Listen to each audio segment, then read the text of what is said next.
Football দুনিয়া কাঁপানো সেই অভিশপ্ত ফাইনালের রাত।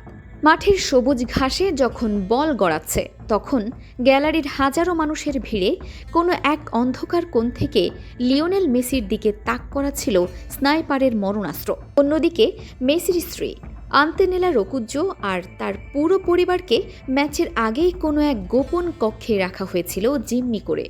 মাঠে নিজের দলকে কোনোভাবে জেতানোর চেষ্টা করা হলেই খতম করে দেওয়ার পরিকল্পনা করা হয়েছিল মেসি সহ তার পুরো পরিবারকে।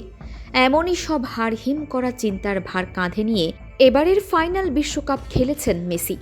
দর্শক, যদি মেসি ও তার পরিবারকে স্নাইপারের মুখে জিম্মি করেই স্পেনকে জেতানো হয়ে থাকে, তাহলে এই ইনজাস্টিস রুখতে আর্জেন্টিনার আরেকবার বিশ্বকাপ ফাইনাল ম্যাচ অনুষ্ঠিত হওয়া উচিত কিনা? আমি তো মনে করি আরও একবার অনুষ্ঠিত করা উচিত। তবে আপনার কি মনে হয়? কমেন্টে লিখুন। রহস্যে ঘেরা এক অন্ধকার অধ্যায়, 2026 বিশ্বকাপ ফাইনাল ম্যাচ। পুরো টুর্নামেন্টে আগুনের মতো ফর্মে থাকা আর্জেন্টিনা ফাইনালে গিয়ে কিভাবে এভাবে ধপাস করে আছাড় খেল? পুরো 120 মিনিটে গোল পোস্ট লক্ষ্য করে একটা শক্ত শট পর্যন্ত নিতে পারল না। ফুটবল জগতের সাবেক অনেক বড় বড় কর্তারা তো প্রকাশ্যে মুখ খুলতে শুরু করেছেন। আন্দ্রেয়াস দুকার মতো সাবেক ক্লাব কর্মকর্তারাও সোজা অভিযোগ এনেছেন যে আর্জেন্টিনাকে নাকি মৃত্যুর হুমকি দিয়ে ফাইনাল ম্যাচ ছেড়ে দিতে বাধ্য করা হয়েছিল। তাদের নাকি স্পষ্ট জানিয়ে দেওয়া হয়েছিল এই ম্যাচ জেতা যাবে না। ফাইনালে বিজয়ী হওয়াটা শুধুই স্পেনের ফুটবল জাদুর কামাল, নাকি পর্দার আড়ালে ঘটা কোনো ভয়ঙ্কর খেলার বলি হয়েছে আর্জেন্টিয়ানরা? এটি এখন একদম জলের মতো পরিষ্কার।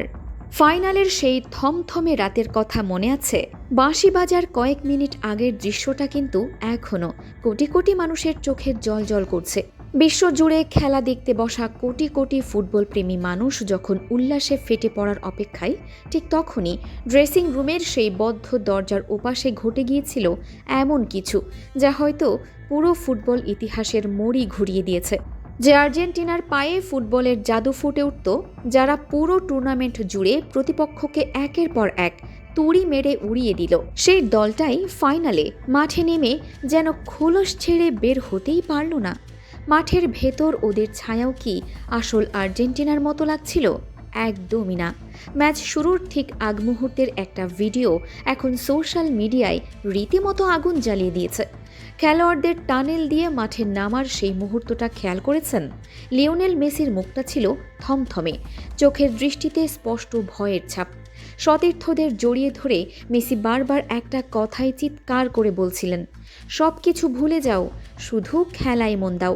কিন্তু মাঠের লড়াই শুরুর আগে ড্রেসিং রুমে এমন কি ঘটেছিল যে ফুটবল ঈশ্বরকে নিজের বিশ্বজয়ী দলকে বলতে হলো সব কিছু ভুলে যেতে?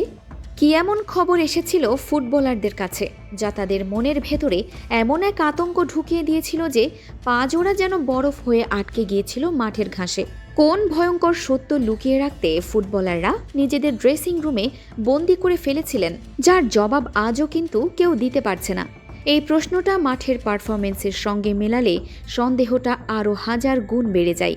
পুরো টুর্নামেন্টে যে আর্জেন্টিনা দ্রুত গতির পাস, একে অপরকে নিখুঁতভাবে বোঝা আর ভয় ডরহীন আক্রমণে বিশ্বকে তাক লাগিয়ে দিল, সেই দলটাই কিনা ফাইনালের রাতে একের পর এক শিশুতোষ ভুল করে বসল।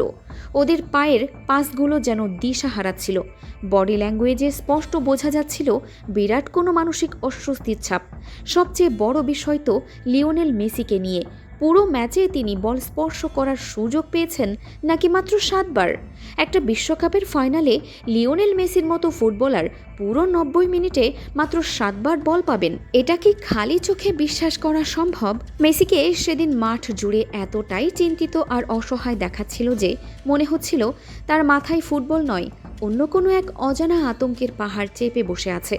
পুরো টুর্নামেন্টে প্রতিপক্ষকে দুমড়ে মুচড়ে দেওয়া আর্জেন্টিনা দল ওই দিন মাঠ জুড়ে কিভাবে এমন ধুঁকছিল তা ভেবে কোনো ফুটবল বিশ্লেষক হিসাব মেলাতে পারছেন না।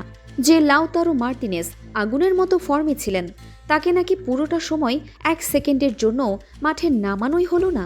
স্কালোনির মতো মাস্টারমাইন্ড কোচ কিভাবে এমন সব একের পর এক উদ্ভট সিদ্ধান্ত নিলেন?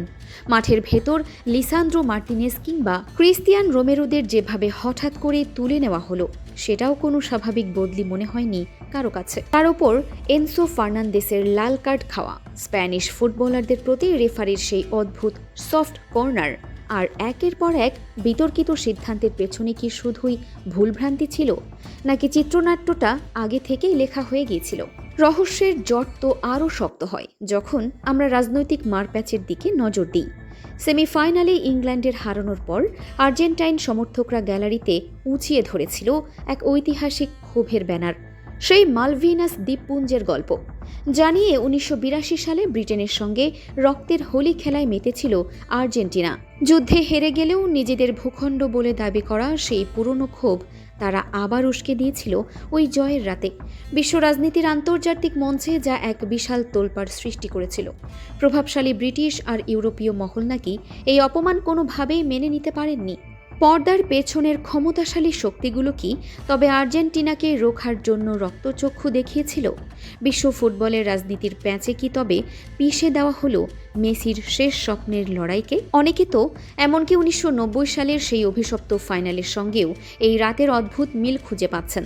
সোশ্যাল মিডিয়ায় তাই এখন চারদিকে তোলপাড়।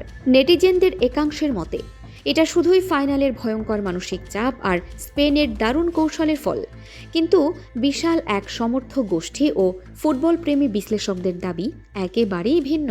তাদের মতে খেলা মাঠে নামার আগেই ঘরের ভেতর তৈরি করা হয়েছিল কোনো এক কৃত্রিম ভয় কিংবা অস্বাভাবিক পরিস্থিতি, যা খেলোয়াড় ছাড়া আর কারোর জানা নেই। কারণ বিশ্বকাপে একটা ভুলের মাসুল কতটা ভারী হতে পারে তা ফুটবলাররা ভালো করেই জানেন। কিন্তু নিজেদের সবটা উজাড় করে দেওয়ার বদলে পুরো আর্জেন্টিনা দল কেন ওভাবে কুঁকড়ে গেল, তার সাধারণ যুক্তি দিয়ে মেলানো প্রায় অসম্ভব। ফুটবল দুনিয়ার অনেক স্পষ্টভাষী বিশ্লেষক কিন্তু ইতোমধ্যেই সরাসরি আঙুল তুলতে শুরু করেছেন। তারা স্পষ্ট বলছেন, সেমিফাইনাল পর্যন্ত যে আর্জেন্টিনার জোয়ার আমরা দেখলাম, ফাইনালের রাতে সেটা পুরোপুরি গায়েব হয়ে যাওয়া কোনো স্বাভাবিক সাধারণ বিষয় হতে পারে না। খেলোয়াড়দের মন খারাপ, চোখের ভাষা, এমনকি ড্রেসিং রুম থেকে মাঠের প্রবেশের সময় তাদের বডি ল্যাঙ্গুয়েজ সবকিছুই চিৎকার করে বলছিল বড় কোনো গণ্ডগোল ঘটেছে। আর খেলা শেষ হওয়ার পর বিশ্বমঞ্চের প্রভাবশালী কর্তাদের সঙ্গে আর্জেন্টাইন শিবিরের সেই অদ্ভুত ঠান্ডা আচরণ কিংবা হ্যান্ডশেক না করার বিষয়গুলো তো আগুনেই ঘি ঢেলে দিয়েছে।